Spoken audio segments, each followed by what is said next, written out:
Eu vou compartilhar com os irmãos aqui vou procurar ser bem objetivo e breve, uma grande honra estar aqui com vocês, e depois a gente vai montar uma mesa aqui. Alguém me arruma uma coisa aqui só para eu apoiar a Bíblia aqui, as coisas?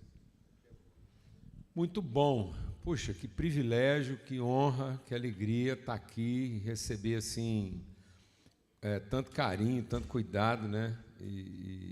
Enfim, eu fico sempre conversando com Deus, falando assim, o Senhor fala comigo assim, vai mostrando as coisas nos detalhes, né? Então, fazer toda essa caminhada para chegar em Sião, muito bom, né? Então, assim, é muito expressivo isso, né? Esse lugar de comunhão. Eu quero compartilhar com vocês sobre caminhada. Eu quero conversar um pouco sobre o nosso conceito de caminho, né? E aí eu vou evocar aqui, depois a gente vai sentar aqui, responder perguntas e continuar essa conversa, mas eu queria abrir meu coração e trabalhar com vocês um conceito de caminho. E eu creio que essa é a palavra para ser entregue para vocês aqui, até no sentido de discernir o caminho dessa congregação, o que é o caminho, né, a ser percorrido, aquilo que é a vocação profética. Assim, às vezes a gente evoca certos nomes sobre a nossa vida e a gente não tem, até por uma graça de Deus, a gente não tem a real percepção do que esse nome pode significar, né? Até que a gente tem que sofrer todos os processos para virar aquilo que o nome implica. Então, eu não sei, talvez se vocês tivessem a noção clara do que significa Sião, né? Então, talvez vocês tinham escolhido outro nome. Dá tempo ainda, antes da gente compartilhar aqui. Então, você tem certeza que quer ficar? Nós vamos abrir um texto aqui. Então, assim, amém? Eu aconselho você a pensar aí nos próximos 10 segundos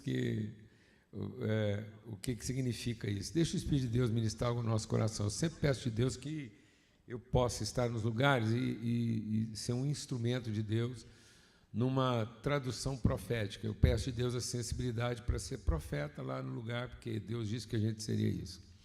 A gente tem a tendência de confundir o profeta com alguém que prevê o futuro, né? E, aliás, todo profeta entrou em depressão porque ele achava que a visão que Deus estava dando para ele tinha a ver com o futuro, né? E sendo que Deus abomina o prognosticador e o adivinhador. Então, profecia não tem nada a ver com o futuro. Amém? Porque Deus não quer prognosticadores nem adivinhadores. Então, quando Deus trazia uma visão para o profeta, ele estava dando uma referência de eterno e não uma expectativa de futuro. Então, é para que eu tivesse uma referência de eterno para poder lidar com as contingências do presente e não deixar que as contingências do presente me deixassem ansioso em relação ao futuro. Então, Deus disse que a melhor maneira de matar um profeta na época era procurar ele para ele adivinhar o futuro. E o profeta que se prestasse a adivinhar o futuro, Deus mandaria sobre ele um espírito mentiroso para enganar tanto ele quanto quem o procurou. Porque profecia não tem nada a ver com o futuro, profecia tem a ver com o eterno. Então, quando a gente evoca um nome, esse nome implica uma vocação eterna e não uma expectativa futura. Então, não é um nome como uma denominação, uma simples nomenclatura. É um nome que encarna uma virtude a ser materializada no tempo, uma virtude que emana do eterno. Então, eu quero, em nome de Cristo Jesus, honrar esse nome, essa vocação que a congregação tem aqui e entender isso no sentido de uma caminhada. Como é que a gente cumpre uma caminhada para, à medida que a gente caminha, a gente se tornar uma expressão cada vez mais consistente e madura do nome que Deus nos deu na eternidade. Amém?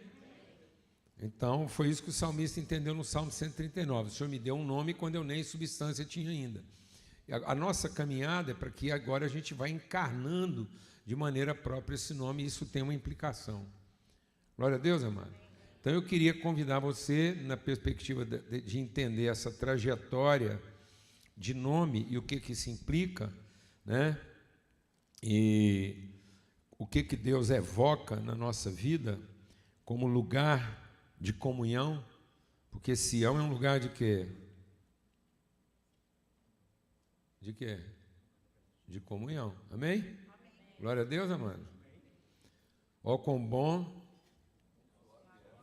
que os irmãos vivam em comunhão. Amém? Então vamos lá em Salmo 23.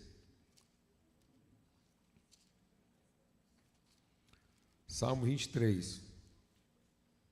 E enquanto a gente estiver falando sobre Salmo 23, você vai ter em mente, no Salmo 23, você vai ter em mente o Salmo 1. Então, o Salmo 23 vai falar para nós de caminho. Mas o Salmo 1 também fala de caminho. Só que o Salmo 1 fala do caminho numa perspectiva assim, de uma trajetória, e o Salmo 1 fala de caminho na perspectiva de uma transformação. O Salmo 1, ele fala de caminho muitas vezes, né? Então, vamos ler o Salmo 1 antes de eu ler o Salmo 23, que eu acho que ajuda, para a gente entender o que a gente quer compartilhar aqui. Então, o Salmo 1 diz assim, ó: bem-aventurado é aquele que não anda no conselho dos ímpios, não se detém no caminho dos pecadores, nem se assenta na roda dos escarnecedores.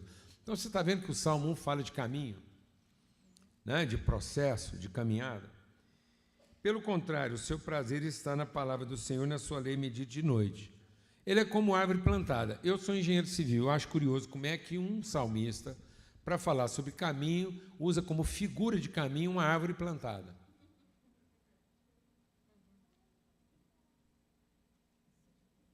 Amém?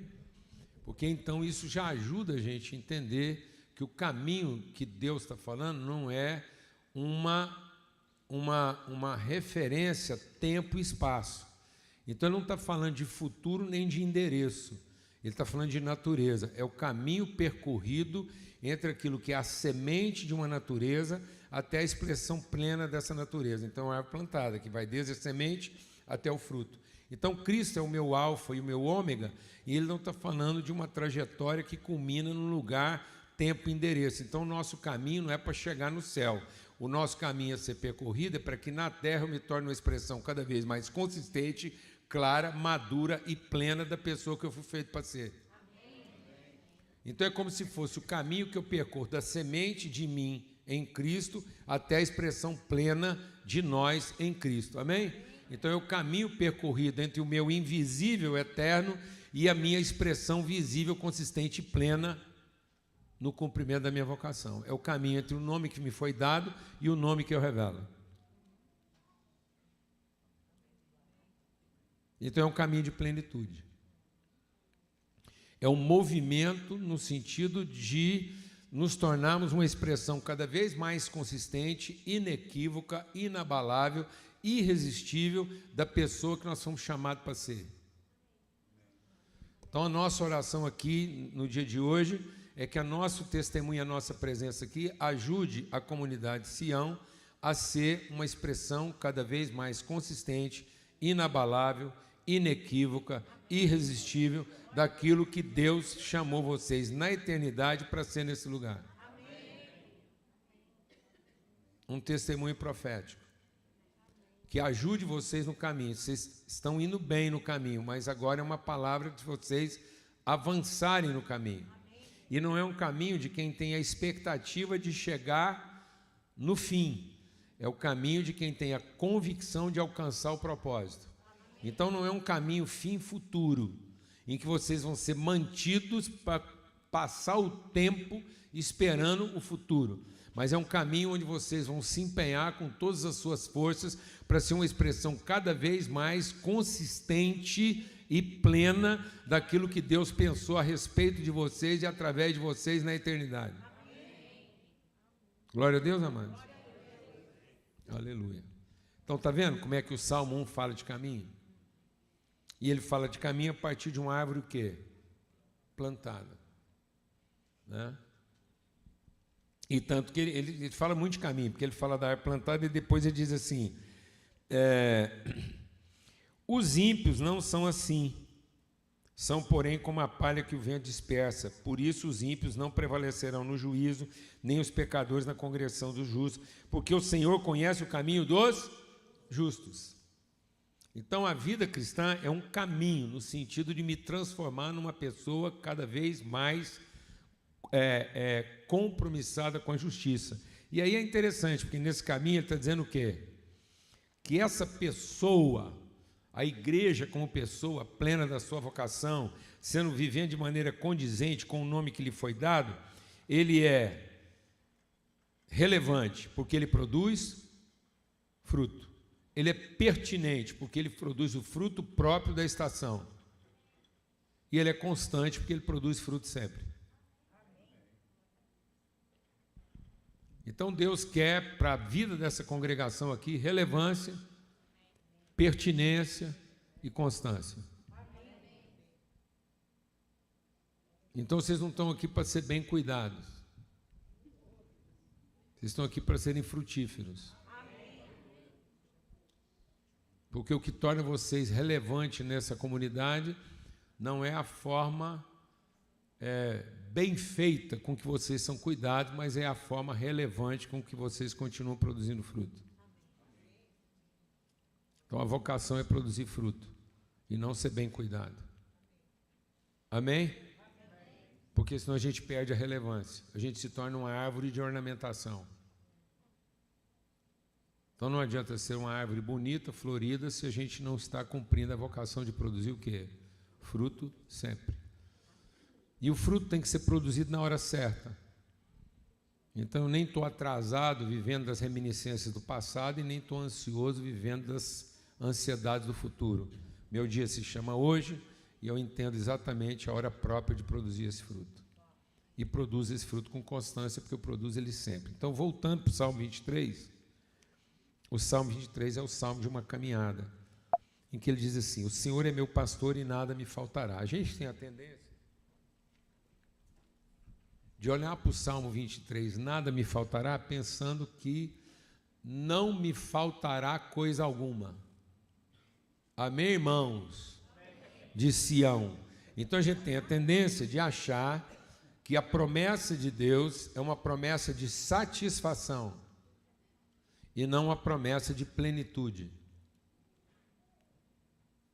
Então eu não tenho no meu pastor a ideia consumista de que ele vai garantir que não faltará para mim nada do que eu desejo, mas eu tenho com ele o compromisso e a certeza de que eu serei uma pessoa em quem não falta coisa alguma. E exatamente porque eu me torno uma pessoa completa, que eu agora não sou mais uma pessoa que sinto falta de alguma coisa. Então a plenitude não é a expectativa de que não me faltará alguma coisa, mas é a certeza de que eu serei uma pessoa completa em quem não falta coisa alguma.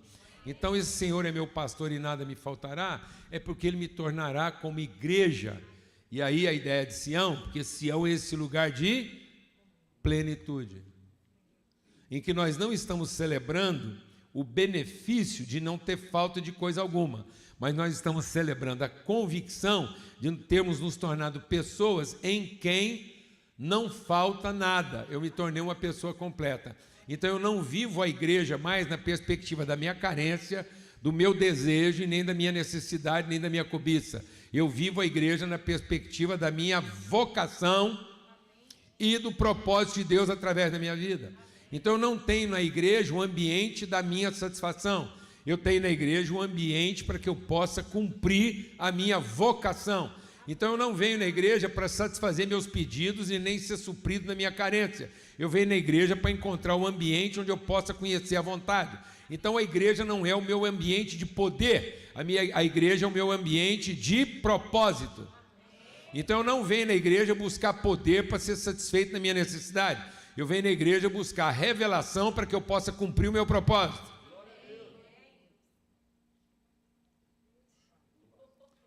Então a igreja não é uma experiência de poder, a igreja é uma experiência de vontade. Eu venho aqui para experimentar qual é a boa, perfeita e agradável vontade de Deus, ainda que para isso eu tenha que abrir mão de algum poder e não ser satisfeito em alguma coisa para que eu me torne uma pessoa tão completa que eu não preciso ser satisfeito. Amém? Glória a Deus. Então eu não venho na igreja buscar satisfação, eu venho na igreja buscar o quê? Propósito. Porque aqui na igreja é o meu caminho de plenitude, para que eu possa alcançar o quê? Esse lugar de plenitude chamado o quê? Sião. Então lá em Sião dá até para ter um culto ruim, porque o crente é bem resolvido, amém? Porque quem precisa de culto bom é crente mal resolvido, glória a Deus, irmão.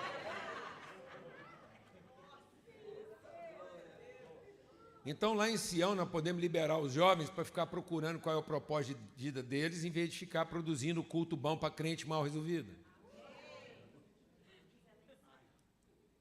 Posso ouvir um amém, irmão? Amém. Aleluia. Porque só crente ruim precisa de culto bom. Crente bom encara qualquer culto, porque o negócio dele é cumprir o propósito. Glória a Deus, meu irmão. Aleluia. Glória a Deus. É isso que acontece em Sião ou não? Porque em Sião só tem gente bem resolvida, amém? Posso ouvir um amém, irmão? Amém, pastor? Em Sião não se reúnem ovelhas, só se encontram pastores. E os pastores se encontram em Sião para saber o que eles vão fazer com as ovelhas que não frequentam Sião. Glória a Deus. Posso ouvir um amém, pastor? Porque não tem condição, depois de 20 anos, estar reunindo ovelha aqui. Porque a igreja não é lugar de reunir ovelha, é lugar de encontrar pastor, porque as verdadeiras ovelhas ainda estão sem pastor. E elas estão sem pastor porque quem devia ser o pastor delas ainda está pensando como ovelha. Amém, amados? Glória a Deus. Hã?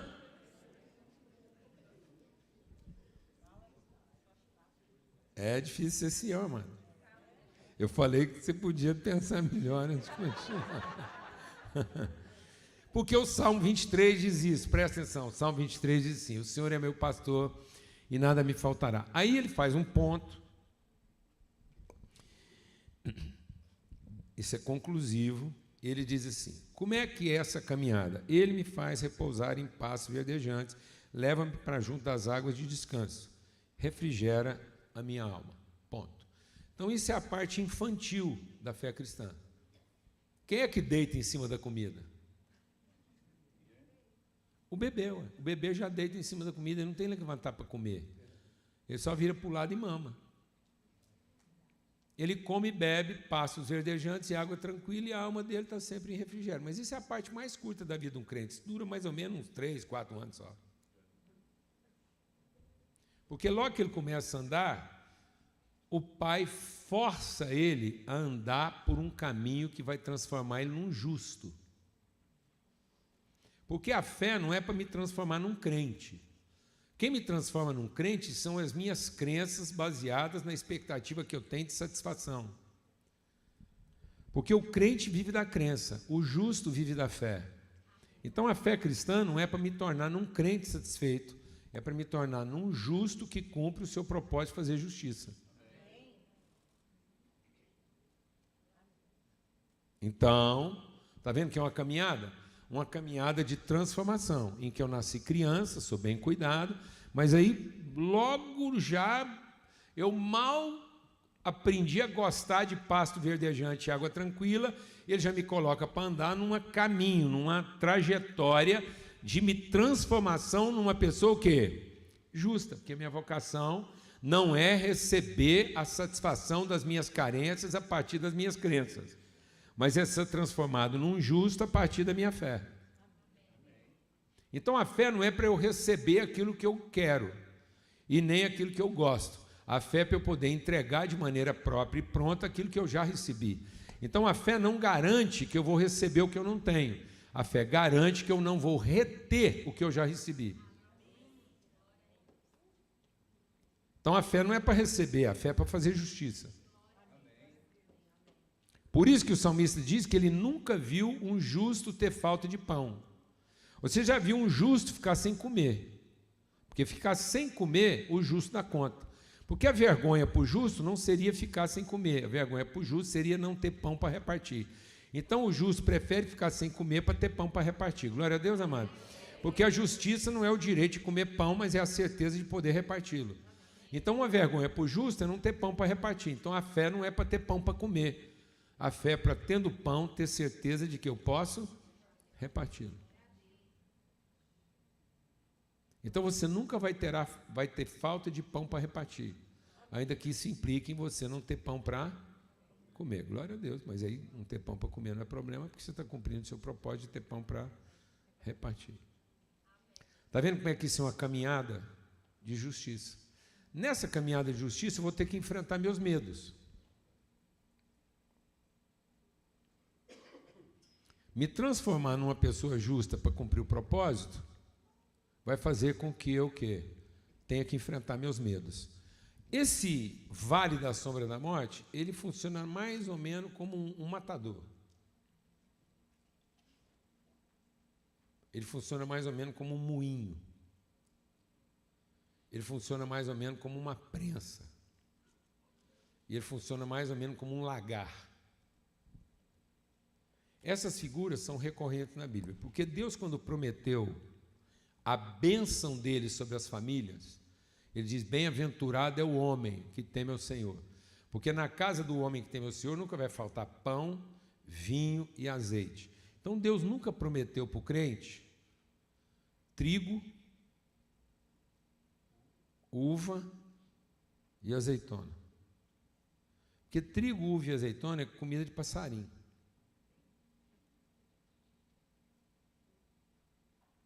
Lá no Salmo 104, Deus diz assim: Ele dá a erva para os animais e dá o alimento às plantas para os homens. Então, o Salmo 23 é a transformação de uma pessoa que na sua infância pensa como um animal, mas vai passar por um processo de transformação para ele pensar como um filho de Deus. Amém? E o Filho de Deus vive os processos de Deus de transformação para que ele possa ser instrumento de revelação daquilo que é a promessa de Deus para os homens. E Deus prometeu pão. Pão é um trigo moído. Ele prometeu vinho. Vinho é uma uva pisada. E ele prometeu azeite. Azeite é uma azeitona esmagada. Então ele prometeu para nós que a ovelha ia virar cordeiro, o trigo ia virar pão, a uva vai virar vinho e a azeitona vai virar azeite, porque é a única forma de você sair do pasto para a mesa. Como é que a ovelha sai do pasto e chega na mesa? Na forma de quê? Cordeiro. Quando eu era menino, na fé, eu achava que o Salmo 23 era assim: o Senhor prepara uma mesa na presença dos meus inimigos. Eu pensava assim: Deus vai colocar meus inimigos lá, eu vou sentar, e Ele vai ficar lá me adulando, colocando uva na minha boca e tal. Também é isso. Amém? Mas não é só isso. E eu pensava assim: eu vou ficar lá na presença dos meus inimigos, vou olhar para eles, eles vão ver eu lá comendo, Deus me tratando, eu vou olhar para eles e falar assim: chegou o dia da vingança. Aí eu fui amadurecendo um pouquinho e falei: não, também não é assim não, pode sentar aí, come comigo. Eu falei: então Deus prepara uma mesa na presença dos meus inimigos, a gente senta e come junto e reconcilia. Quando eu fui ficando mais maduro na fé, eu fui percebendo que eu era o jantar. Porque é a única forma dos meus inimigos serem transformados na minha vida. Porque quando Jesus chegou na mesa, ele diz: esse é meu corpo que é dado por amor de vocês. Então lá eu descobri que Jesus, desde o princípio, foi cordeiro.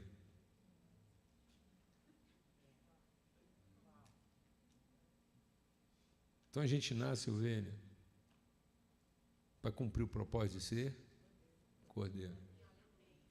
Porque nós somos gerados a partir do sacrifício do cordeiro.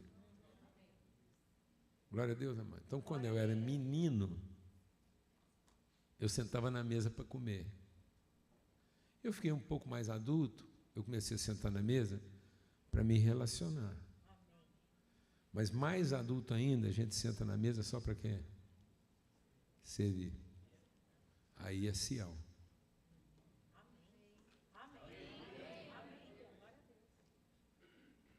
Porque agora a gente virou o quê?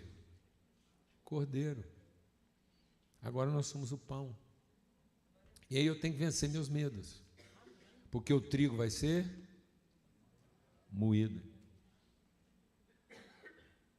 Eu vou entender o significado do meu sofrimento, da minha dor. Eu vou entender que as minhas privações cumprem um propósito. A uva vai ser pisada. Eu vou entender que para Deus trabalhar humildade na minha vida, eu vou ter que passar por humilhações. Porque humilde não é aquele que se diz humilde. É aquele que sabe suportar a humilhação e não se corromper no seu propósito. E em vez de entregar vinagre como coisa estéril, entrega vinho como coisa que consola e alegra. Então, na minha humilhação, eu produzo alegria. Na minha privação, eu produzo alimento. E na pressão que eu passo, eu produzo testemunho de autoridade e comunhão. Então, nas minhas pressões, eu gero cura, porque o óleo era usado para quê? Para cura e para autoridade. Então, na medida em que eu sei passar por pressão, por enfrentamentos, isso vai revelando a minha consciência de autoridade e vai revelando um coração o quê? Curado. Então, tem óleo na mesa. Na medida em que eu vivencio minhas humilhações, e isso não traz raiz de amargura no meu coração, nessa mesa não tem vinagre como coisa estéril, mas tem vinho que produz alegria. Então eu consigo produzir testemunho de alegria mesmo passando uma situação de humilhação. Eu consigo produzir cura e testemunho de autoridade mesmo sofrendo pressão. E eu consigo produzir alimento consistente, ânimo, força, disposição, mesmo enfrentando privações pessoais. Porque agora, como ovelha, como trigo, como uva, como azeitona, eu enfrentei o vale dos meus medos, porque aonde há medo, o amor não é aperfeiçoado, e tendo enfrentado os medos, eu agora posso ser aperfeiçoado no amor e cumprir o propósito de ser alguém em quem não falta coisa alguma. Porque eu não tentei salvar o trigo, não tentei salvar a uva, não tentei salvar a azeitona, nem tentei proteger a ovelha. A ovelha virou cordeiro, o trigo virou pão, a uva virou vinho e a azeitona virou azeite. Glória a Deus, amados. Nessa mesa há direção, nessa mesa há provisão, nessa mesa há alegria e nessa mesa há autoridade, apesar de todo sofrimento, de toda privação, de toda humilhação, de todo sacrifício, porque nada disso foi em vão, e nós estamos nos tornando pessoas em quem não falta coisa alguma para que a gente possa cumprir plenamente o nosso propósito e vocação. E isso não é uma expectativa de futuro, isso é uma perspectiva de eterno. Glória a Deus. De modo que o caminho que eu percorro não é um caminho de quem quer chegar perto, mas é o caminho de quem foi chamado para ser semelhante. Vem cá, Natan. E aí vamos concluir aqui com uma leitura bíblica, porque veja como é que às vezes na nossa ansiedade de ovelha, a gente não está cumprindo o propósito de ser cordeiro. Então, como é que uma ovelha sai lá do pasto e chega na mesa? Lembra que, por que Jesus teve que ser colocado numa manjedoura?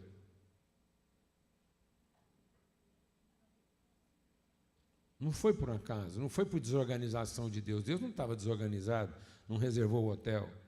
Não, Jesus tinha que ser colocado numa manjedoura. Porque quando Jesus veio nos salvar, a nossa sabedoria era terrena, animal e demoníaca. A gente só via Deus na expectativa da necessidade. Então só tinha um lugar onde Jesus podia ser colocado, num coxo.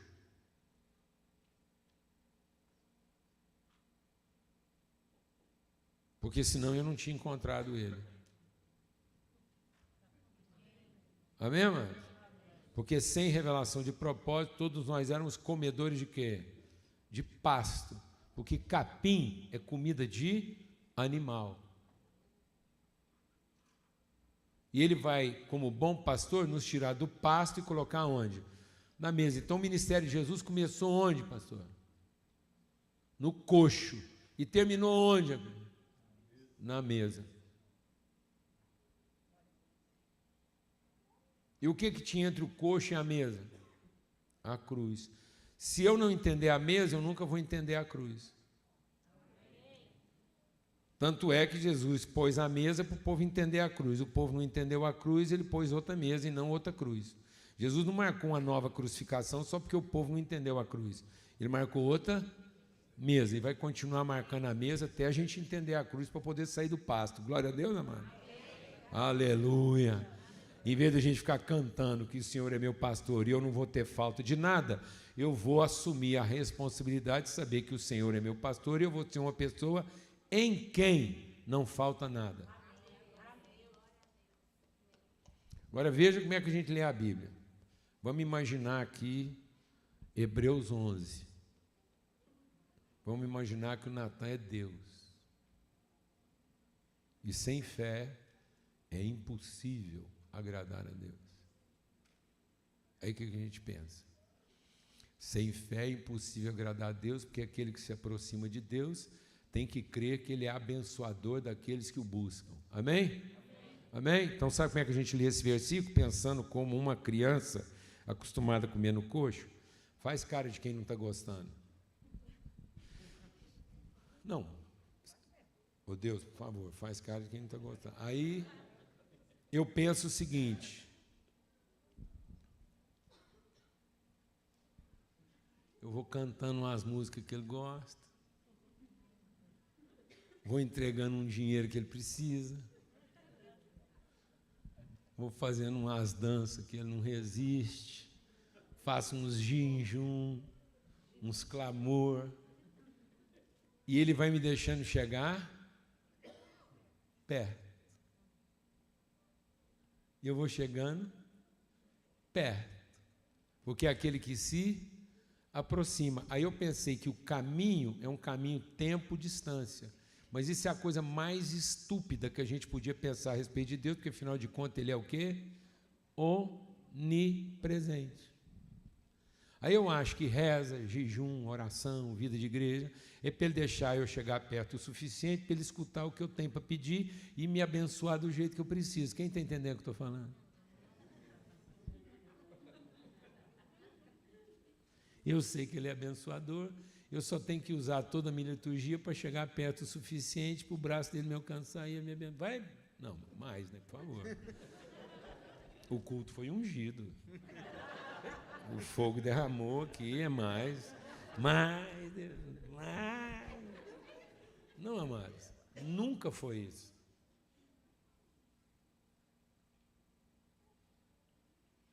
A fé é a certeza de que Ele me fez para ser a imagem mais fiel da sua semelhança.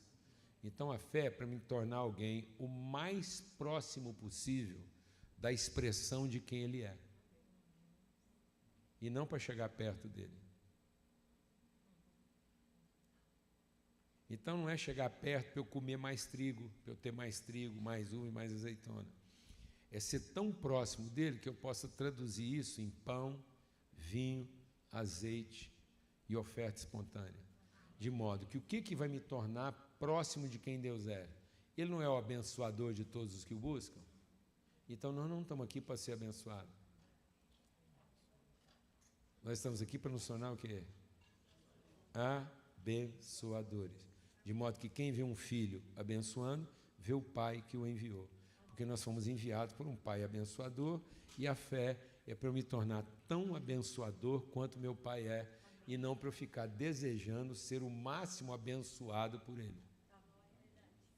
Glória a Deus, irmão.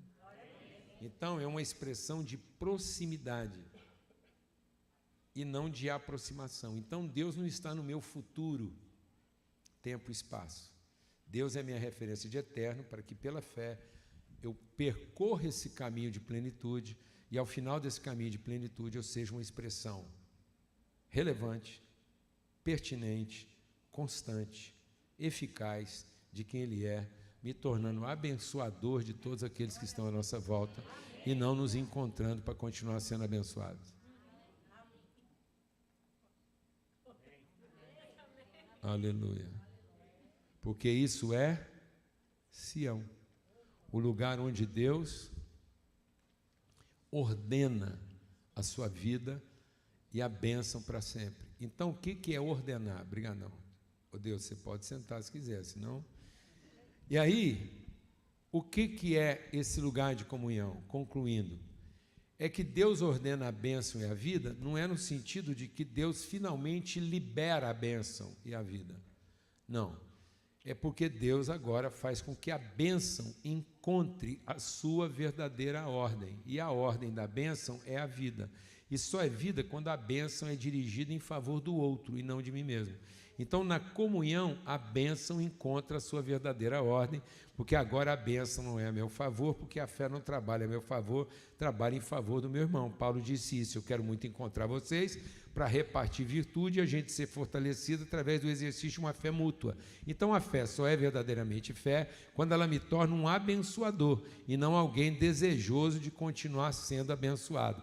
Então, a bênção só tem sentido quando eu entendo que ela já foi recebida para que agora ela possa ser repartida. Pronto. Acabou. É isso aí.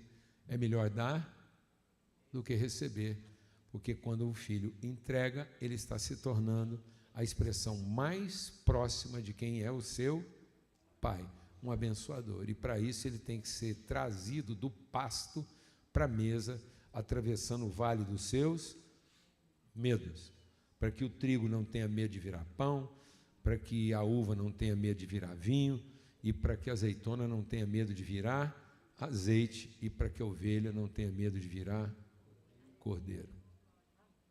Porque nós somos gerados à imagem de um cordeiro. Amém? Então, quando Deus chega aqui entre as ovelhas, ele pergunta: e aí, quem vai ser o jantar hoje? E as ovelhas tudo: eu, estou pronto, glória a Deus. Quem vai ser o sacrifício de hoje? E todo mundo, e vai para o portão: eu, glória a Deus. Quem irá por nós? E a gente diz: eis-me aqui, eu quero ser o próximo sacrifício, estou pronto. Quem está pronto para ser o próximo sacrifício aqui?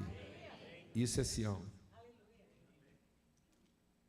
Um lugar onde Deus ordena a bênção e a vida para sempre. Porque os irmãos alcançaram esse estado de plenitude, de não estarem ocupados de si próprios, mas estão todos ocupados em cumprir o propósito e oferecerem as suas vidas em sacrifício vivo, santo e agradável, não continuando a pensar como esse mundo pensa, para que possam experimentar o poder, não, para que possam experimentar a boa, perfeita e agradável vontade. Glória a Deus. Queria chamar os irmãos lá do Rio, mas também chamar o Natan, que veio aqui. A gente se organiza ali nas cadeiras e abrir para perguntas, porque aí vamos ter um tempo aí de pergunta, de testemunho, e aí os irmãos vão entender porque que a gente fez tanto empenho de estar aqui na forma de uma comunhão. Então a gente trouxe um pedaço de Sião, amém?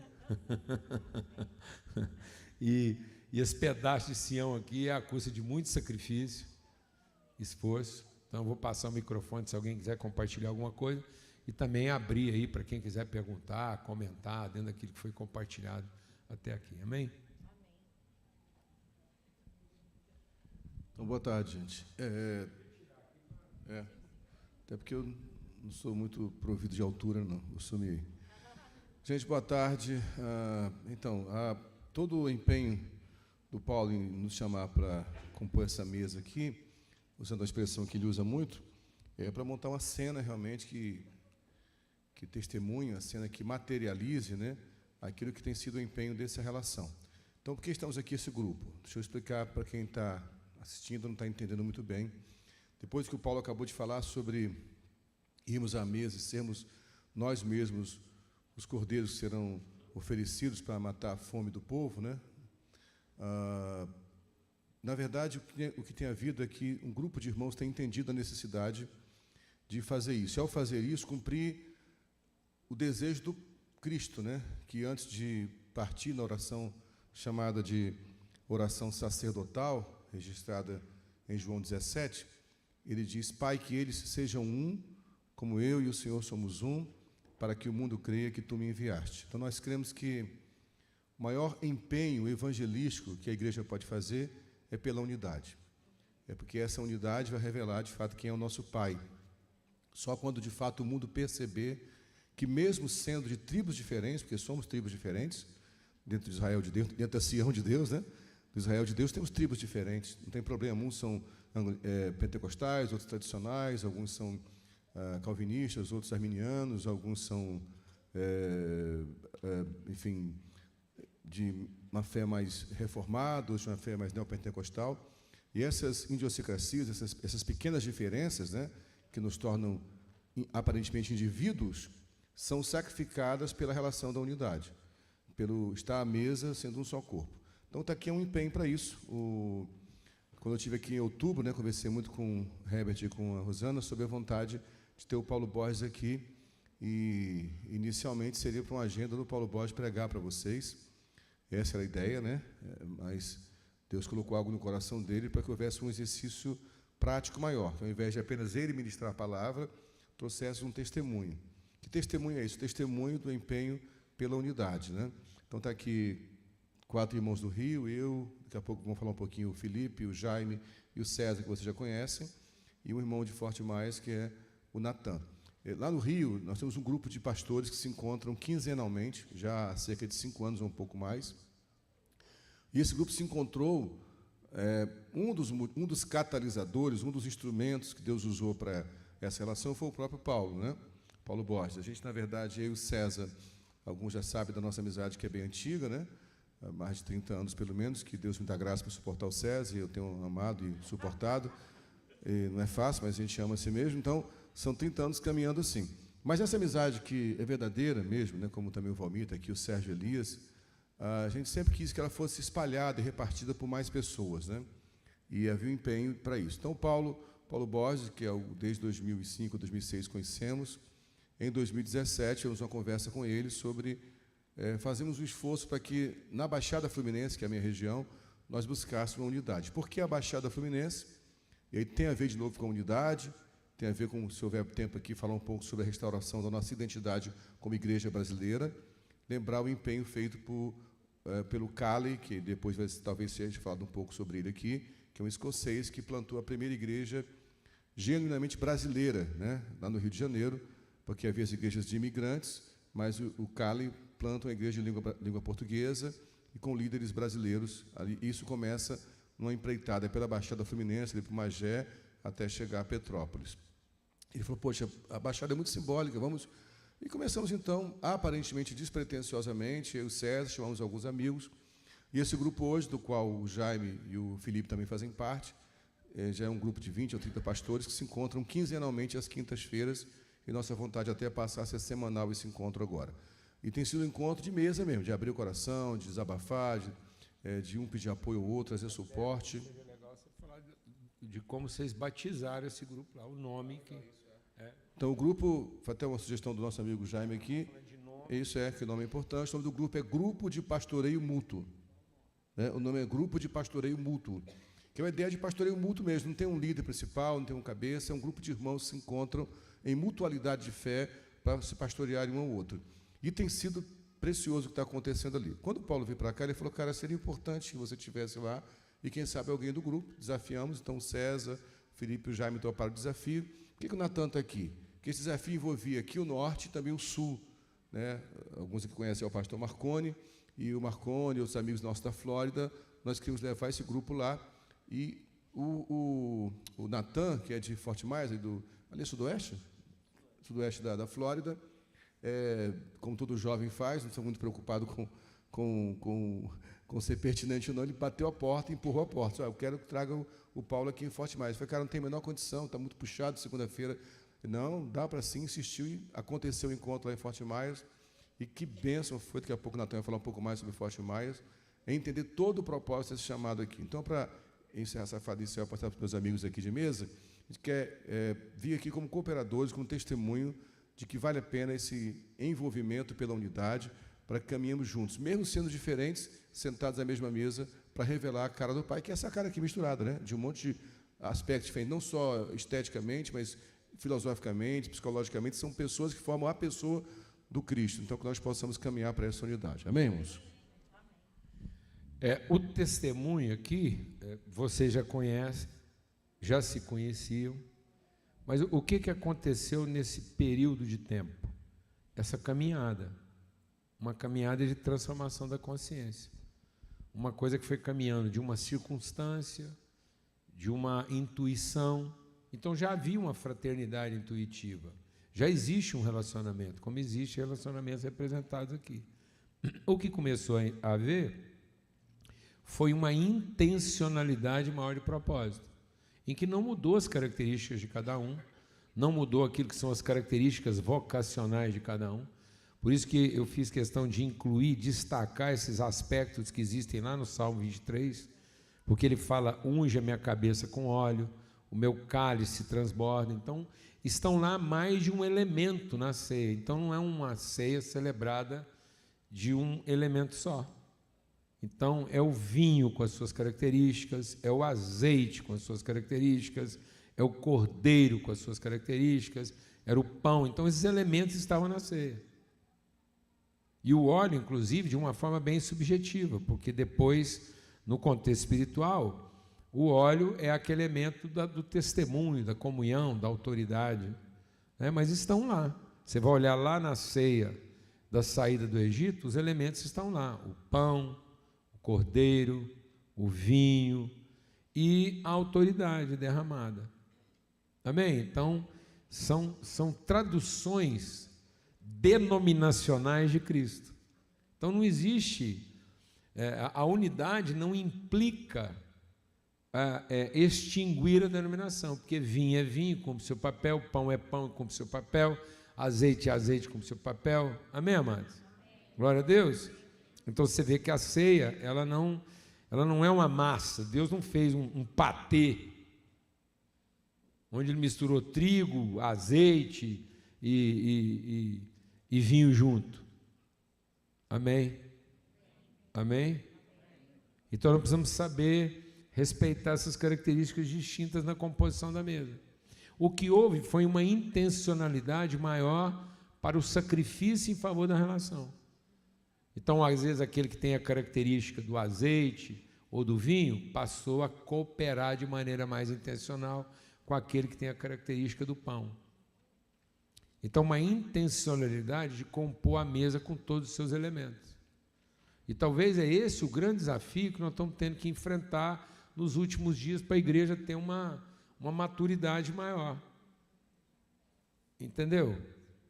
Amém? Eu vou usar uma figura pedagógica aqui agora, para a gente entender o que é vocação. Imagine que a gente coloca aqui um monte, que tem a ver com a mesa. Um monte de garfo, faca e colher, tudo misturado. E eu vou pedir para vocês agora, organiza isso, seja honesto. Como é que você organiza? Como é que você vai organizar um monte de garfo, faca e colher aqui? Seja honesto. Hã? Faca com faca? É assim que você vai organizar? Por que ninguém me perguntou organizar para quê? Está vendo como é que nós não temos noção de propósito? Uma pergunta para mim, irmã: organizar para quê? Servir um jantar, agora organiza.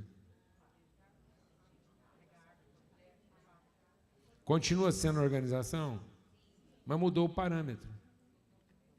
Porque nós estamos impregnados de uma ideia de uma organização que protege, uma organização que guarda, uma organização que salva, e não uma organização que cumpre um propósito. Porque se eu colocar o propósito na organização, aí é garfo com faca e colher, juntos.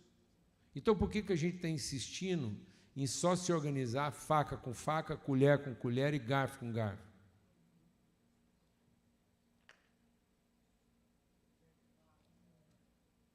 Amém? Agora, desenvolve uma teologia da faca.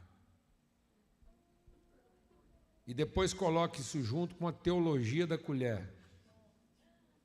E vê se esses dois vão achar que é irmão. Uma teologia da faca, mano, é heresia para uma colher. Faca vai para o inferno das colheres. Assim como as colheres vão para o inferno das facas. Faca manda tudo quanto é colher para o inferno. E colher manda tudo quanto é faca para o inferno.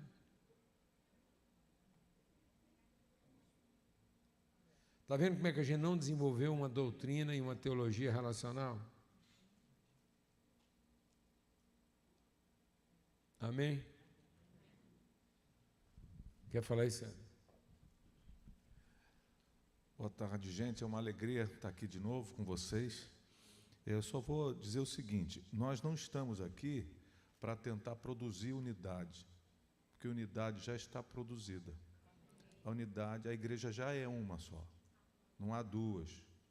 Mas o nosso desafio, apesar de diferentes, como garfo, faca e colher, dar visibilidade a essa unidade de maneira que ela seja prática, que seja com propósito. Então, nossa vinda aqui hoje, e nessa viagem, não é simplesmente para a gente produzir uma unidade que vocês talvez vão querer, não, porque a igreja já é uma só. Nós estamos aqui no exercício de dar visibilidade àquilo que já existe e que faz a nossa vida ganhar sentido, ganhar, de fato, disposição de propósito. Então, nós viemos aqui exatamente para essa finalidade e dar suporte também ao nosso bom velhinho que está com a gente hoje aqui, né? Nessa caminhada que foi extraordinária. E quanto ao seu Farney me suportar, boa parte dos irmãos aqui sabem que isso não passa de um deslavado descaramento da parte dele, que já aqui, nesses últimos 30 anos, quem o suporta absolutamente sou eu. Se essa pessoa do Rio acabar de falar, para a gente talvez ouvir um pouco para onde essa unidade nos leva no cumprimento da missão, quando ouvir um pouco o que o Natan tem para compartilhar com a gente também lá de Forte Mais. Boa tarde, irmãos. Prazer estar aqui com vocês, a paz do Senhor. Diante de tudo que a gente tem conversado aqui, eu me lembrei da época da escola, né? Na escola, a gente se esforça para tirar boas notas e a gente tem a impressão que quanto maior a minha nota, mais inteligente eu sou e mais longe eu vou na vida. E o tempo passa e a gente percebe que não foi bem assim. Aqueles que tiraram notas boas talvez não tenham ido tão longe, e às vezes a gente que era mediano até que conseguiu realizar alguma coisa na vida. E aí, nós estamos falando aqui sobre um tipo de inteligência acadêmica talvez. Mas tem um tipo de inteligência que está cada vez mais rara nos dias de hoje, principalmente com o advento das redes sociais, que é a inteligência social. A gente perdeu a capacidade de se relacionar, a gente perdeu a capacidade de abraçar, a gente perdeu a capacidade de se relacionar, sobretudo com o diferente. A gente perdeu a capacidade de se relacionar a tal ponto que a gente não reconhece mais o Deus da Bíblia. A gente perdeu a capacidade de se relacionar a tal ponto que a gente cria um Deus à nossa imagem e semelhança. Porque quando a vida não se porta da maneira que a gente imaginou, a nossa sensação é que Deus falhou. Então, lembrei aqui do apóstolo Paulo, que lá em Atos diz que até o lenço dele curava. Mas tem uma passagem também que diz que ele deixou Trófimo doente em Mileto. Como é que de um lado Deus cura e do outro o enfermo continua enfermo? O que se revela nessa relação? Um Deus mau que virou as costas para nós, que se esqueceu de nós? Bom, quando a gente pensa dessa maneira, como o Paulo Júnior tem nos explicado aí durante tanto tempo, é que a gente está muito focado e preocupado com os nossos direitos. A gente não está preocupado com a relação. Então, quando eu me frustro com Deus porque Ele não se portou da maneira que eu imaginava que Ele deveria se portar, o que se revela não é um Deus mau que virou as costas para mim. O que revela é alguém que perdeu a capacidade de ser discípulo. Porque a gente não está aqui para ser servido por esse Deus. A gente está aqui para cumprir a vontade desse Deus. Então, inteligência social tem sido cada vez mais negligenciada, porque é confortável a gente conviver com quem pensa que nem a gente, com quem torce para o mesmo time que a gente, com quem concorda com a gente. É gostoso interagir com essas pessoas. Só que o reino de Deus, ele é plural. Ele é composto por pessoas diferentes.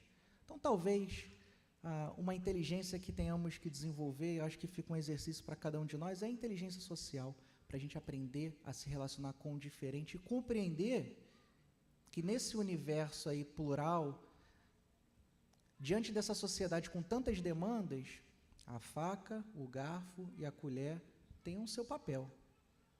Quer a gente tenha preferência por ser colher, faca ou garfo, a gente precisa compreender o que Deus está realizando através do outro. A gente precisa aceitar isso, né? Então, quando a gente se colocar como sacrifício, como cordeiro, e parar de tratar esse espaço aqui como um shopping gospel, onde eu venho aqui para satisfazer as minhas necessidades, a gente vai começar a viver um pouquinho aquela máxima lá do pai da psicanálise, o Freud, né, que ele diz qual é a sua responsabilidade na desordem que você se queixa. Né? Então, a sociedade está do jeito que está porque nós esquecemos o que é ser igreja. Então, que esses dias aí sirva de um grande despertamento para a gente se responsabilizar e entender que a nossa alegria é ser cordeiro, a nossa alegria é ser entregue à morte mesmo. Amém, irmãos. Paz, boa tarde. Primeira vez que vocês me veem, eu sou o Jaime, trabalho ali, sirvo o Senhor na Igreja de Edificação em Cristo em Nilópolis, na Baixada Fluminense também. Como o Silvio falou, a proposta da nossa relação, de nós nos reunirmos, nos encontrarmos intencionalmente, como Paulo Borges acabou de dizer, com um esforço mútuo desse pastoreio, em que eu olho para meus irmãos como iguais, e que eu não considero que a minha igreja é a minha, ou que a igreja do Silfarne é dele, que a igreja do César é dele, ou que a igreja do Felipe é a dele, como em Atos dos Apóstolos, que ninguém considerava coisa alguma como sendo sua, mas eu acho que as pessoas se olhavam e percebiam que nessa grande família que o Senhor tem reunido em seus lugares espalhados na face da terra, todos nós temos responsabilidades com os nossos irmãos. Eu jamais poderia dormir em paz sem poder encontrar com os meus irmãos, saber que eles estão bem, saber que a família deles está bem, saber que a alma deles vai bem, né, saber que os dias, quando ele deita para dormir, ele está conseguindo dormir em paz, está conseguindo realmente ter descanso, né, para que ele possa morrer de noite e ressuscitar de manhã, né, Paulo? Para que ele possa realmente ter uma ideia de plenitude naquilo que ele está fazendo, porque andar sozinho é uma das piores coisas que a gente pode fazer na nossa vida. Se nós não cuidarmos uns dos outros, nunca revelaremos o amor de Deus que está no nosso coração. Se aquilo que a gente faz dentro da igreja não for uma verdade vista pelas outras pessoas, pode ser que a gente esteja sendo muito incoerente com tudo aquilo que a gente diz ser o Evangelho. Então, ao nos reunirmos, nós estamos dispostos a nos abrir um para o outro para que permaneçamos de pé, continuemos a jornada, venhamos viver dias maravilhosos. As crises que eu tive na minha família, meus amigos aqui me acompanharam, oraram por mim, né? Problemas com o filho. Quem aqui pode levantar a mão e dizer que nunca teve nenhum desafio a enfrentar com seu filho? Foi com eles que eu abri meu coração, num ambiente de confiança, num ambiente seguro, com pessoas que eu posso confiar, com pessoas que eu sei que de forma nenhuma serão meus competidores, porque a gente não se vê dessa forma, mas a gente se vê como pessoas que se complementam, né? Meu pai, na sua sabedoria popular, dizia uma coisa muito interessante: nem os dedos das mãos são iguais. E é uma realidade, porque se a gente tivesse dedos iguais, talvez não teríamos força para segurar aquilo que a gente precisa. Então, nas nossas diferenças, nós nos completamos e damos força um ao outro para caminhar, para seguir em frente e cumprir o grande propósito do Senhor, que são irmãos, né? Meus irmãos mais velhos, César e Silfari, meus irmãos mais novos, Felipe e Natan, que agora há pouco tempo conheci, né? E eu tenho certeza que lá na frente Hoje eu acho que a gente está vendo... Eu não imaginei que a gente ia chegar num lugar como esse para testemunhar, para falar daquilo que a gente tem vivido como pessoa, para falar daquilo que a gente tem vivido como família. Mas eu acho que Deus está com uma intenção muito maior do que a nossa intenção, daquilo que a gente acha que é uma intenção nossa, mas na verdade é a intenção do coração dele para todos nós. Amém? Deus abençoe. Só uma coisinha nessa... que eu gosto de negócio de colher, faca e garfo. Eu gosto. Então, assim, uma das coisas que a gente venceu aqui é que, nas nossas diferenças, nós rompemos com uma das coisas que são mais danosas do nosso tempo, a comparação. A gente deixou de querer... Eu, que sou um garfo extraordinário, deixei de querer ser uma faca ou uma colher de sopa aqui.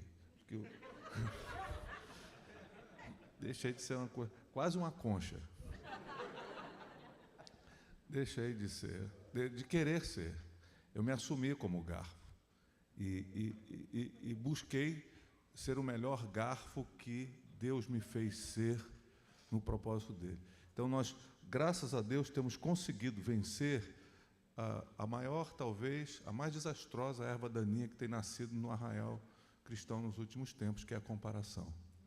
A gente é, de alguma forma, incomparável, mas estamos juntos para fazer aquilo que Deus quer. Antes de passar a palavra para o Natan, eu quero introduzir. Por quê? Eu quero introduzir o Natan porque o Natan é um representante daqui, da América. Um brasileiro, como a grande maioria aqui, que está aqui e está lá na Flórida, na região oeste da Flórida. E a igreja deles viveu um momento de transformação do entendimento. Uma igreja bem-sucedida como vocês, organizada, uma história bem parecida, porque é uma igreja plantada a partir do Brasil e uma história de êxito, com alguns desafios de transformação, e que hoje está encontrando, talvez, o seu significado no sentido mais maduro daquilo que é o avanço. Alguém aqui sabe o que significa Sião, não? O que significa Sião? É uma cidade de paz, por quê? Porque Sião quer dizer puro de coração. Puro de coração quer dizer que a pessoa não faz nada nem por necessidade, nem por interesse. Glória a Deus, amados. Puro de coração quer dizer que toda oferta é espontânea. Eu não faço nada por necessidade e nem porque é importante. Eu faço porque é assim que a gente é. Está vendo? Então, Deus está confirmando com vocês que o grande desafio dessa paróquia aqui é se tornar uma expressão cada vez mais limpa e pura do que vocês foram chamados para ser. Uma coisa livre, plena, absoluta dessa vocação. E eu creio que isso implica a adoção. Porque Sião era um lugar de adoção, era um lugar onde os irmãos se encontravam. Amém? Uma mesa. E o que era essa mesa? O reino de Deus é como um homem que pôs uma mesa e os convidados não quiseram vir. Então eles tiveram que ir para a rua e ajuntar os pobres, os aleijados, e colocar na mesa, num processo de quê? De adoção. E eu creio que quando a gente para de pensar na nossa própria necessidade, a gente começa a ter uma sensibilidade maior para aqueles que nós podemos adotar. Então, Herbert, na liberdade que a gente tem, porque senão também eu estaria sendo assim, irresponsável com aquilo que Deus está colocando no coração, eu creio que a gente vai passar por aqui trazendo uma palavra de desafio profético, de eternidade, para que essa igreja se abra para a adoção. Adoção de outras comunidades, adoção de gente que às vezes não vai ter condição. Amém? E isso não vai envolver apenas comunidades brasileiras. Existem muitas comunidades de outras nacionalidades, inclusive americanas, que estão sofrendo um dano de orfandade. E aí o Natan vai compartilhar com vocês um testemunho aqui grave do que aconteceu lá em Fort Myers. E o que a igreja está vivendo lá simplesmente porque ela abriu o coração dela para deixar de pensar naquilo que seria a necessidade da igreja como alguém que está precisando fazer alguma coisa para poder manter a igreja abençoada, e a igreja passou a assumir uma condição de abençoadora. Então é como se a membresia de Fort Myers deixasse de pensar em ser abençoado e começasse a pensar como um abençoador. Amém? Então ouça esse testemunho, é um jovem, e ele vai compartilhar como que a igreja, em poucos dias, conseguiu alguma coisa que parecia impossível para alguns anos. Amém? Graça e paz. Boa tarde. Quando o pastor estava falando aqui sobre comparação, do meu lado, me veio a palavra muito forte, competição. Porque eu estou aqui, como o Paulo Júnior falou, há 8 anos, e quando a gente chega aqui nessa terra, nos Estados Unidos, parece que é dado uma largada, onde a gente tem que sobreviver, e para isso nós competimos. E me fez lembrar Caim e Abel, quando eles vão entregar uma oferta, um não prestou conta com o outro da oferta um do outro. Talvez se eles tivessem parado e prestado conta da oferta um do outro, as duas ofertas teriam sido aceitas. Mas eles estavam talvez numa mentalidade de competição. E lá em Fort Myers nós temos sentado todas as terças-feiras com outros pastores para poder prestar conta do outro, para que a oferta de todo mundo chegue da forma que o Senhor receba. E nessa comunhão dos irmãos, a gente consegue atender a cidade, entendendo tudo que a cidade precisa, porque ali tem um conselho reunido. Então, quando aconteceu o furacão, quantos aqui sabem do furacão que passou em Fort Myers? Quando se passou o furacão, nós sentamos para entender o que nós poderíamos, a princípio, ajudar a cidade. Mas nós tínhamos um destino, que era um quem. Quem e aonde. E esse onde revelou quem nós íamos poder abençoar. Então, nós oramos e o Senhor nos mostrou um condomínio chamado America Outdoors, que a rua desse condomínio se chama Mission Way. Aí Deus já estava falando com a gente. Lá tinham 256 trailers, né? Assim, pode parecer brincadeira, mas a gente precisa entender que Deus trabalha com a gente com figuras. Eles tinham que percorrer o caminho. E o caminho não era um caminho de tempo e distância, era um caminho de conhecimento. Eles estavam ali do lado de uma comunidade que eles não conheciam e que eles nunca perceberam como uma comunidade que podia ser adotada, porque na cabeça deles é uma comunidade americana que não está precisando, mas que de repente ficou na condição de vulnerabilidade para ser adotada por eles. Então, após o furacão, a primeira medida foi distribuir comida, que é o que todo mundo estava precisando, comida quente, e tentar enxergar esse local, e Deus nos mostrou essa comunidade.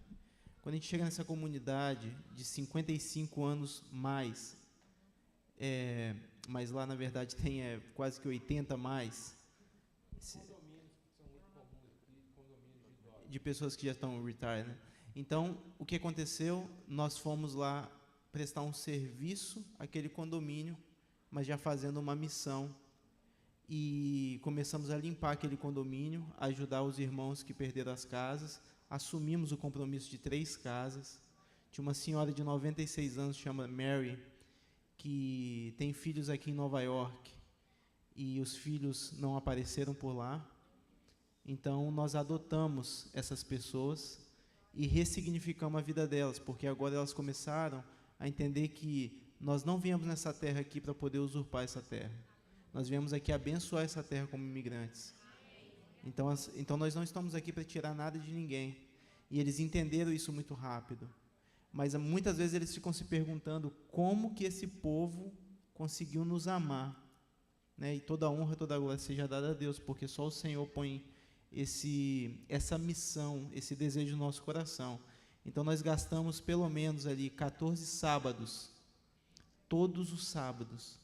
Vinha gente de Orlando, Deerfield Beach, Miami, a nos ajudar a reconstruir aquele local.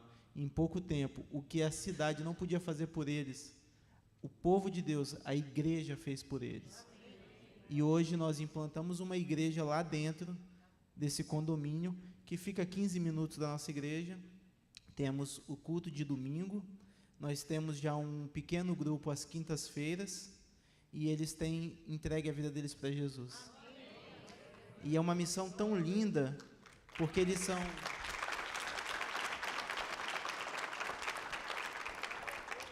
Os irmãos que entenderam aquela missão específica naquele condomínio, nós estamos pregando para pessoas que estão nos últimos dias. Nós já começamos a fazer velório de pessoas que entregaram a vida para Jesus.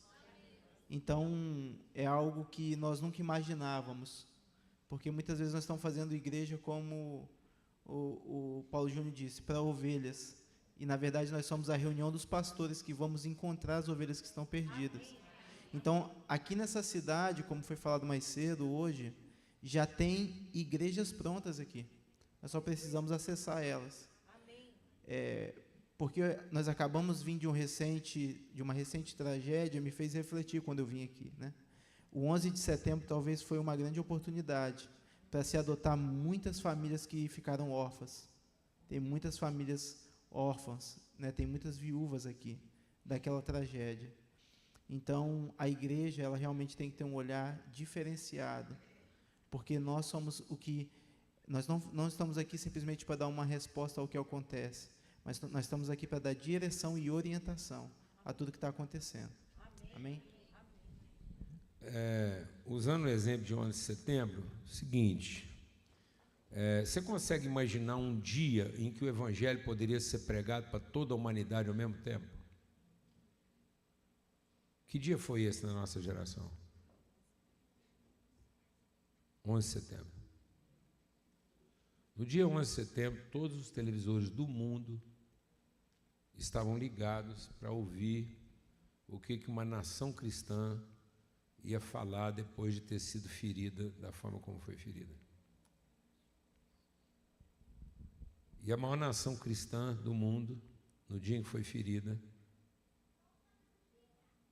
em vez de falar de misericórdia, perdão e reconciliação, falou de vingança. Eu acho que Jesus poderia ter voltado dia 12 de setembro.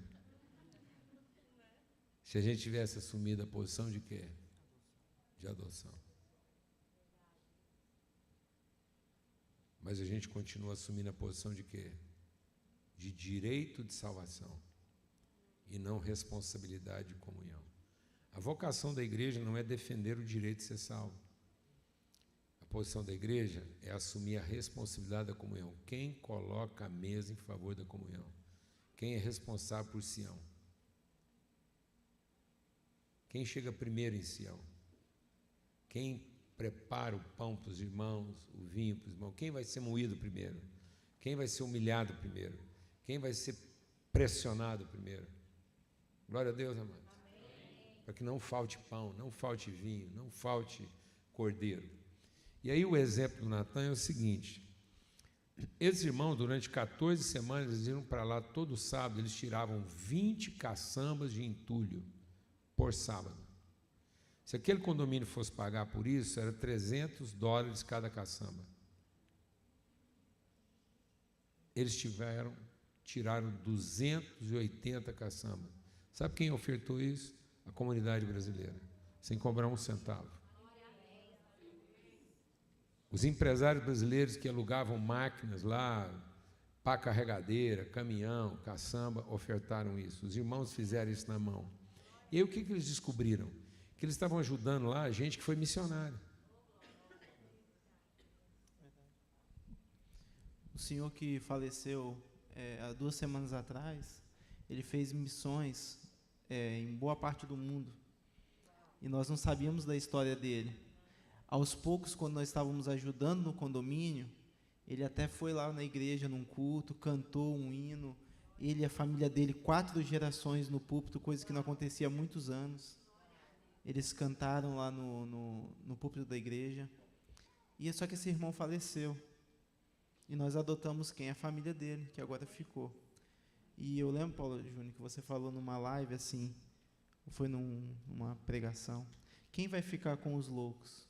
O que nós vamos fazer com essas pessoas que serviram a vida inteira ao Senhor e quando chega no final da vida... Vocês acharam uma família lá de gente com uma família de quê? De autista. O filho dele era autista, mas já era um de 50 anos. Um autista de 50 anos. E, inclusive, nós tivemos dificuldade, porque ele estava querendo viver no meio daquela sujeira. E uma irmã da igreja foi lá, orou com ele, conversou com ele com todo cuidado, até conseguir trazer ele para fora. Até com que nós conseguíssemos trabalhar dentro da casa deles, para eles poderem voltar para dentro de casa. Você consegue imaginar que talvez esse cara durou até os 90, porque ele não sabia para quem entregar o filho dele? E quando ele encontrou alguém para ficar com o filho dele de 50 anos, ele pôde morrer em paz, sabendo que ele tinha cumprido o quê? O propósito. Existe um mal nessa nação, orfandade. Existe um mal na nossa nação. Se no nosso país nós temos orfandade de filhos, aqui nós temos orfandade de pais. Temos um punhado de família órfã aqui, com saudade de filho. E nós temos um punhado de filho órfão aqui, com saudade de pai. Sabe o que aconteceu lá no condomínio mais, lá de Forte Mais? Pela primeira vez na história do condomínio, crianças foram nadar na piscina deles depois que ela foi restaurada. Quem foi nadar na piscina deles? Como netos nadando com os avós. As crianças brasileiras, que foram devolver para eles a alegria de ser avô. Quantas pessoas congregam lá, mais ou menos, na congregação lá do condomínio? Das 260 casas, a gente está com uma média de 60 idosos, todo domingo, né? E nas quintas-feiras, em torno de 10, um grupo de 10 a 12, porque nós ainda estamos tendo, não a dificuldade, mas o desafio de entender como eles funcionam, porque eles têm 55 anos para cima, e a gente muitas vezes não trabalha com esse tipo de gente na igreja, não é verdade? Então nós estamos entendendo como eles trabalham, como que nós podemos abordar eles melhor, para que eles possam fazer parte das reuniões. Então eles plantaram uma congregação com 60 americanos, não é, irmãos? Em menos de 6 meses. Por quê? Porque a congregação já estava plantada. Só estava o quê? Abandonada. Bastou as ovelhas parar de pensar como ovelha e pensar como pastor, e descobriram uma igreja pronta.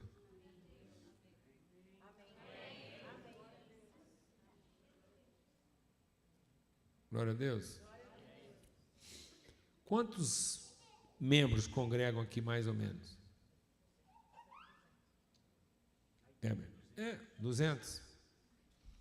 Eu estou vendo uma menina aqui. Quantos anos você tem? Essa que tem na segunda fila aqui. Não, você mesmo. Você.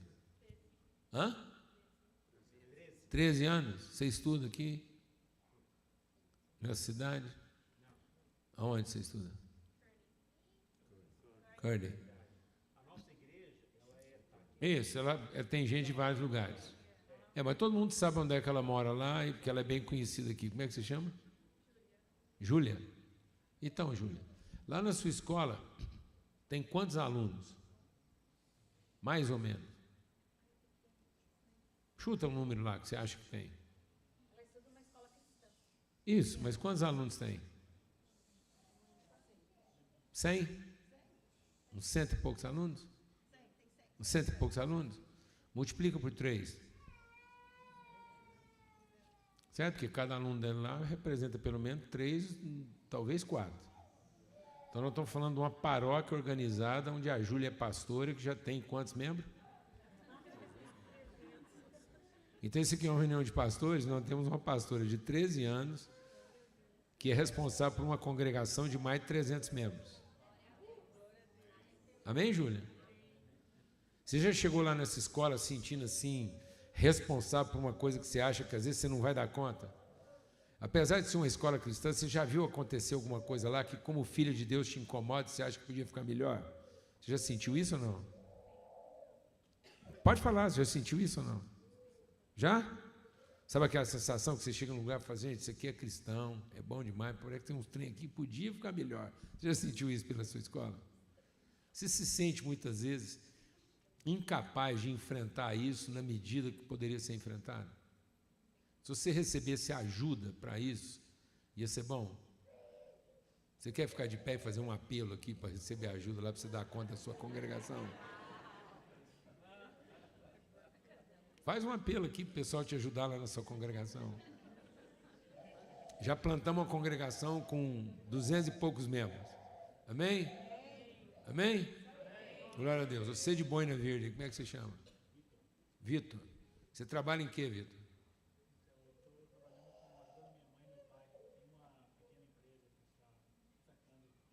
Empresa de quê? Está um pouco sem foco no momento, mas a gente está trabalhando consertando materiais elétricos, eletrônicos. Fazendo coleta e reciclagem. Conserto. Conserto. Com quantas pessoas você acha que você tem contato, mais ou menos, por semana? Provavelmente 10, 20. Direto. Não só que trabalha com você, entre clientes, todo mundo. É mais familiares. Eu tenho estado um pouquinho mais afastado, porque todo o processo. Sei. Mas a sua família está lá, precisando da sua ajuda. Então, sua família já tem um obreiro que não está trabalhando assim tanto quanto podia. Mas é obreiro. Sua congregação lá já tem uma equipe pastoral lá que está precisando de um obreiro lá ficar mais firme. Glória a Deus. Amém, Vitor? Glória a Deus. E essa congregação que está lá funcionando, precisando de um obreiro assim mais firme, que veio para uma reunião de obreiro aqui, de pastor, amém? Já tem que tomar conta lá de uns 60, 70 mais ou menos. Porque se eu pegar 10 e multiplicar por 3 ou 4, mais os indiretos, glória a Deus. Então a congregação aqui já aumentou quase 300 membros só na segunda fila.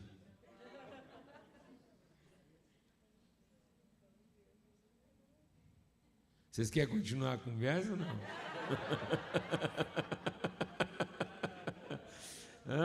Vamos continuar essa conversa aqui, não, amado? Vocês estão vendo quantas pessoas estão representadas em Sião? E qual a responsabilidade de Sião de ajudar o Vitor a ser um obreiro mais compromissado e desembaraçado que está confundindo a cabeça dele? A Júlia de ser uma líder mais eficiente na escola que ela está, ainda que seja cristã, porque com certeza a Júlia já viu algumas coisas entre os colegas dela lá, que apesar da escola ser cristã, algumas coisas acontecem lá entre os colegas que não são tão cristãs assim. Ou eu estou exagerando, Júlia?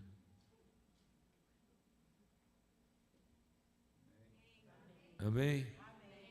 Glória a Deus. Então está aí um povo precisando de ser o quê? Adotado.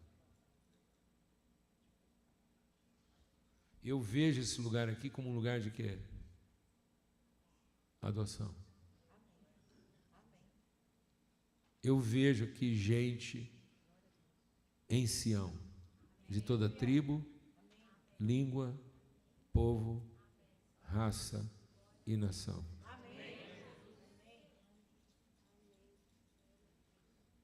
Porque em vocês, através de vocês e com vocês serão benditas todas as famílias desse lugar. Amém. Receba, Herbert, uma unção, uma vocação de adoção. Tenha um olhar para vários ministérios, igrejas que estão à volta de vocês, que estão padecendo, à beira de uma falência emocional, precisando o quê? Ser adotado. Tenham esse olhar, inclusive, para igrejas o quê? Americanas, formadas de velhos que estão com saudade de criança, estão com saudade de menino, estão com saudade de sentar numa mesa e ser amado, abraçado. Sem dizer que, para ter isso, eles têm que ser membros dessa igreja. Amém? Amém. Eles foram fortalecer a igreja lá, daquela comunidade. Uma comunidade com 200 e tantas casas, solitária, abandonada, gente velha. E agora aconteceu uma coisa inédita lá. alguns desses velhos estão compartilhando seus testemunhos para as crianças estão indo lá para ouvir história.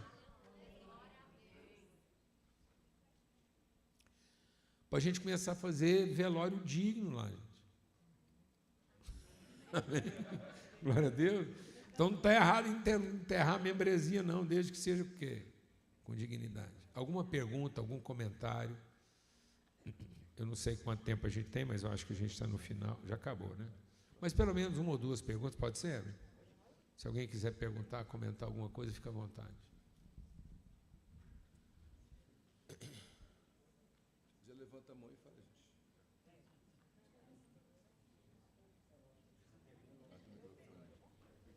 Abre, ok. Tem um microfone aqui, pessoal, pode vir perguntar. Uma pergunta para vocês. O que vocês estão fazendo vai contra a agenda cristã de hoje em dia, com os influenciadores, os que estão aí pregando e tendo seus seguidores na internet. Eu estou para nomear os pastores. O que você falou hoje é sobre cada um de nós deixando sua ovelha para ser um pastor e levar o Evangelho. E a igreja de hoje está cada vez mais exaltando o nosso eu e deixando a gente dependente dessa comidinha, desse faz-me deitar e ver espaços. É o que os pastores tentam manter a igreja hoje nesse nível e sem muito essa visão de a igreja cheia hoje é muito bom, mas o ID parece que hoje em dia não é o foco. Como que vocês se sentem se levantando nessa questão de unidade, onde a gente está num mundo onde há muita diversidade de opinião, muita briga por causa disso, a gente pode ver na política e tudo que está acontecendo hoje, e vocês acreditam que isso é Deus trazendo isso no coração de vocês, e vocês sentem isso ardendo muito forte para mudar realmente esse foco, para que o Evangelho possa ser expandido de uma maneira mais, vamos dizer, saudável, na questão de que cada um de nós é um discípulo de Jesus, que entendeu o ID e vai, e não só que vai sentar aqui e ser alimentado de palavras muito boas, porque quando a gente ouve o nome, o Paulo Borges vai estar lá, o Sil Parker vai estar lá, os outros irmãos que estão aqui, e muitas pessoas que vêm aqui vêm com esse interesse, eu vou lá ouvir mais uma mensagem, vou aprender mais um pouco, e na verdade a gente vem aqui, recebe essa lenhada e fala assim, não, realmente já deu de ouvir, já passei dos 4 anos, está na hora de compartilhar. Vocês sentem que vocês estão indo contra um sistema que foi criado muito forte nos últimos anos, que para ser quebrado seria algo muito complicado e difícil. Como é que você chama? Jean. Jean, eu nunca fui contra nada, não. Fui sempre a favor daquilo que é a direção de Deus. Agora, indo a favor daquilo que é a direção de Deus, a gente encontra alguma oposição. Então, eu não sei quem está contra o que, não. Eu acho que a igreja não vai contra nada, não. Ela vai a favor. E indo a favor, ela vai encontrar alguns contra. Então, não somos nós que estamos contra. E nem vou pensar contra nada, não. Eu não vou pensar em ser diferente do que já está aí. Então, aqui ninguém vai fazer nada por insatisfação, vai fazer tudo por revelação. Então, nós não estamos aqui para corrigir o que está errado, nós não estamos aqui para melhorar o que está ruim, nós não estamos aqui para fazer ficar bom o que não está prestando. Nós estamos aqui para cumprir um propósito. E para cumprir esse propósito, eu vou me enfrentar alguma oposição, mas nunca vou me enfrentar uma resistência. Amém? Porque nós somos de uma vocação irresistível. Não foi isso que Deus falou para Josué? Seja forte e corajoso, porque ninguém poderá te resistir.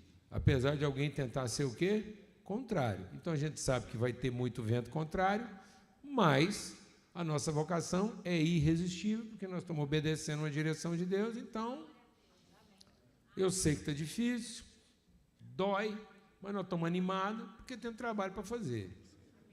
Amém? Então, existe um ânimo aqui de quem foi chamado a fazer um trabalho, estamos focados nisso, animados, encorajamos um ao outro. De quebra, a gente ainda desfruta umas coisas maravilhosas, no meio do caminho você ainda come um cachorro quente em Nova York, entendeu? Uma comida pimentada no Nepal, como um piqui com arroz em Goiás, e vamos embora. Os irmãos estão lá, põem a mesa, aproveita bem esse momento aqui, porque a partir daqui é pauleira mesmo, é canseira, o pau quebrando, vento contrário, tempestade, acordando de madrugada, mas animado. Agora que acabar o trabalho, é sinal que nós temos que voltar para casa, então aí acabou. Então, enquanto estiver aqui, trabalho, trabalho, trabalho. Alegria, alegria, alegria, porque nós vamos ver o fruto do trabalho, apesar de ele ser penoso. Amém? Então, em nome de Jesus, quero te ajudar. Você não está indo contra nada, não. Você não está aqui para consertar um errado, para mudar o que está ruim. Você está aqui para cumprir o quê? E se alguém quiser ir contra isso, que tente. Vai prestar contas a quem? A Deus, ué. A gente está com os amigos, tem um amém, estamos fortalecendo um ao outro, amém? E se alguém achar ruim, nós vamos falar, vai conversar com quem mandou nós aqui, porque a gente está aqui só tentando ter o quê? Obediente. Aí, só para reforçar o que o Jean falou, é onde cabe mais fortemente a necessidade de sistematizar um processo relacional de gente que quer, de fato, revelar a luz. Em vez de ficar batendo demais, é estar junto para um fortalecer o outro, um animar o outro. E, assim, é uma coisa que a gente se ouve muito tempo do Paulo, de algumas pessoas também. O problema não é o aumento das trevas, é a falta de luz, que a gente sempre diz isso, né? E, por exemplo, uma coisa que no Brasil é muito forte, aqui também ouve-se muito isso, é fato. Hoje há toda ideologia de gênero, há questões aí graves aí, que geram polêmica, e sempre essa preocupação há muito forte no Brasil. Eu não quero que meu filho vá para a Universidade Federal, que ele vai se perder lá. Então, eu tenho dito sempre uma coisa, repetindo até uma coisa que ele fala, eu repito muito na igreja também. A pergunta não é que tipo de universidade nossos filhos vão encontrar, é que tipo de filhos vão mandar para a universidade. Então, se a gente forma com o princípio do Evangelho, eles vão ser luz no meio das trevas. Uma vez teve um papo sobre isso na igreja, rapidamente aqui. Quando a gente recebe pessoas novas na igreja, a gente tem uma escola, classe Gênesis, a gente fala algumas verdades. E alguém falou assim, isso parece aquelas letrinhas pequenas do contrato. Não tem letrinha pequena do contrato. Ele sempre falou, vocês vão ser enviados como ovelhas entre lobos. Nunca mentiu para ninguém. No mundo vão ter aflição. É isso aí, preparar os filhos para ser Cristo, ser sacrifício, ser luz no meio das trevas. Não quer esperar que o mundo se torne bonzinho para receber a gente. E vamos fazer a nossa parte, caminhar, caminhar, caminhar, porque as portas do inferno não prevalecerão contra a igreja. Amém? Ele falou que está aguentando a pressão para virar azeite. Ele tem que ser pressionado. Sem pressão não rola azeite, não. Então, o nosso desafio não é salvar a azeitona, como disse o Jaime, não é guardar a uva, nem armazenar trigo.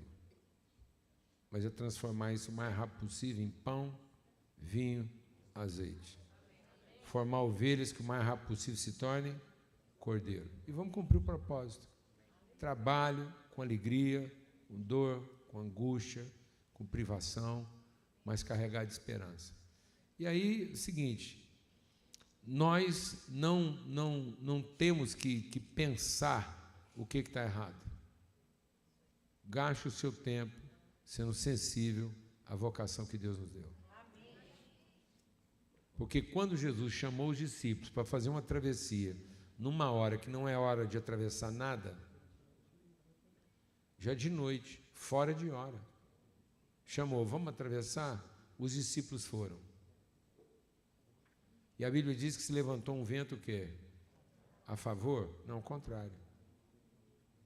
Então não se iluda, toda vez que você estiver cumprindo um propósito, você vai encontrar o quê? Um vento contrário. Amado, vou falar uma coisa, se você começar a fazer um negócio e o trem começar a ficar fácil, você deve ter errado em algum lugar. Entendeu?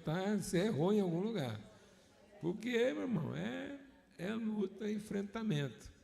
E Jesus chama os caras fora de hora para enfrentar um vento contrário, correndo risco de vida, para encontrar o quê?